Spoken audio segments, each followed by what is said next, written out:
চলে এলাম নতুন দিনে নতুন ব্লগ নিয়ে। তো বন্ধুরা, আজ আমি বাইরে রান্না করছি। তার কারণ হচ্ছে মাসে একবার হলেও আমাকে এরকম বিড়ম্বনায় পড়তে হয়। গ্যাস ফুরিয়ে গেছে, তার জন্যই হচ্ছে বাইরে রান্না করা। তাড়াহুড়া বেঁধে যায়, হঠাৎ করে কখন যে গ্যাস শেষ হয়ে যাবে তা তো বলা যায় না। তো হঠাৎ করে গ্যাসটা শেষ হয়ে গেলো, তার জন্য হচ্ছে আমার তাড়াহুড়া বেঁধে গেছে, সব কিছু গুছিয়ে গেছি নিয়ে হচ্ছে বাইরে এলাম রান্না করতে। আর বাইরে রান্না করতে এলে কিন্তু অনেকটা হ্যাপা হয়, সব কিছু আনতে হয়, মানে ঘর থেকে সব কিছু টেনে আনা, গুছানো, তারপরে চুলা জ্বালানো, অনেক কষ্ট। ইন্ডাকশনে আমি ডাল বসিয়ে দিয়েছি, আজ করছি হচ্ছে ফুলকপি। হ্যাঁ, এখানে একটা ফুলকপি নিয়েছি, কাটছি। ফুলকপির তরকারি করব আর করব হচ্ছে ডাল ভুনা। তো সেটাই কাটছি, ভাত বসিয়ে দিয়ে এবার আমি সবজি কাটছি। আজকে না জানি কত দেরি হয় রান্না করতে, কে জানে। এখন 11:30 বেজেই গেছে। তো গোটা থাকলে অসুবিধা নেই। আর ওখানে হচ্ছে মশলা, কাশি পাচ্ছে খুব ভালো। আগুন জ্বললে বন্ধুরা রান্না করতে সময় লাগে না। ভাতটা হয়ে গেছে। আর এখানে এই তো ফুলকপিটা হালকা করে একটু সিদ্ধ করে নিয়েছি।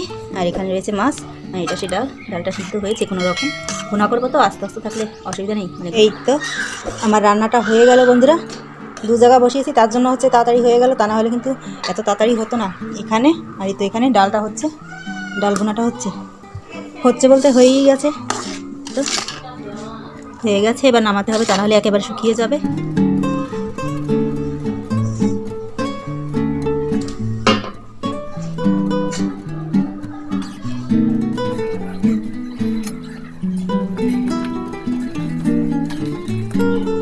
দুপুরের খাওয়া হতে না হতে বন্ধুরা বিকালের খাওয়ার চিন্তা হয়ে গেল। কটা রুটি করছি বিকালের জন্য। হ্যাঁ, সুন্দর করে ডাল ভুনা করেছি। তো ভাবলাম যে চুলাটা গরম আছে, চুলায় এখনো আগুন আছে, অনেকটা আগুন আছে, জ্বলছে চুলা।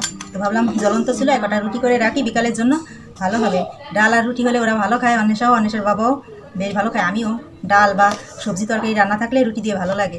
তো তার জন্যই হচ্ছে কটা রুটি বানাচ্ছি। এখানে অনেকটাই নিয়েছি, কটা বলতে অনেকগুলো রুটি হবে, ওরা বেশ ভালো রুটি খায়। গরম জলে রুটি মাখালে রুটিটা নরম হয়, খেতেও বেশ ভালো, মিষ্টি মিষ্টি লাগে। তো তার জন্যই হচ্ছে গরম জলে মাখানো। আর বন্ধুরা বাইরে বসে ভিডিও করছি, খুব শব্দ বাইরে। এখানে তুমি খাও, আমি রুটি বানাই। হ্যাঁ, রুটি বানাচ্ছি, রুটি রাত্রির জন্য। হ্যাঁ, সন্ধ্যার জন্য, রাত্রির জন্য ভাত খাবা না? আমার সর্বনিম্ন 5টা থাকবে। হ্যাঁ, এই যে আগে থেকে রুটি বাজেট করা হয়ে গেছে, কয়টা থাকবে। কারণ এই যে গাঢ় ডাল না, গাঢ় ডাল খাও। ভাত বাড়ি নেই, ঠান্ডা হয়ে যায়। শীতের সময় না ভাত একেবারে ঠনঠনা হয়ে যায়, তার জন্য হচ্ছে বাড়ি নি, বেড়ে খাও।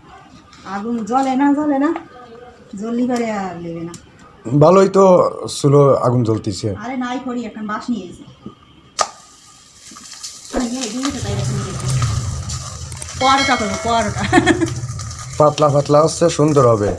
ডাল আর পরোটা একবারে বেলিয়ে আনছি আর কি, ঠিক আছে। খুব ভালো হয়েছে। অনেক লাগিয়ে না যায়, তাড়াতাড়ি যাচ্ছ। হ্যাঁ, আমি চলে যাব। তাড়াতাড়ি আসি, করে ভালো খাবা, দেরি করলে করে পাবা না। দেরি করলেও ওই ভালো খাবো, আর সকালে সকালে আসলেও ওই ভালো খাবো। আমি বলতে পারতেছি না। ওই যে গুটি গুটি পায় আমার মা চলে আসছে স্কুল থেকে, হাঁপিয়ে গেছে। দাও হাই দাও, হাই দেখি নেই। আমার মাই বড় স্কুল। রুটি করা হলো বন্ধুরা, এবার আমার খাবার পালা। এখানে অনেকগুলো রুটি করেছি, অনেকক্ষণ লাগলো বানাতে। কাজ করতে করতে যেন খাওয়ার কথা মনেই থাকে না। বেলা বাজে 3টে, এখন খাচ্ছি আমি। আর অনেক ওখানে পড়ছে, ও তো পরীক্ষা এসে গেছে, তার জন্যই হচ্ছে পড়াশোনা তোর একটু দেরি করে নিয়ে এসে, স্কুল থেকে এসে আর দেরি করা নেই, খেয়ে দিয়ে পড়তে বসে গেছে। বন্ধুরা দেখাচ্ছে আবার নতুন ভিডিও নিয়ে, ভালো থাকুন সবাই। আর ভিডিওটি ভালো লাগলে বন্ধুরা লাইক, শেয়ার, সাবস্ক্রাইব করতে ভুলবেন না।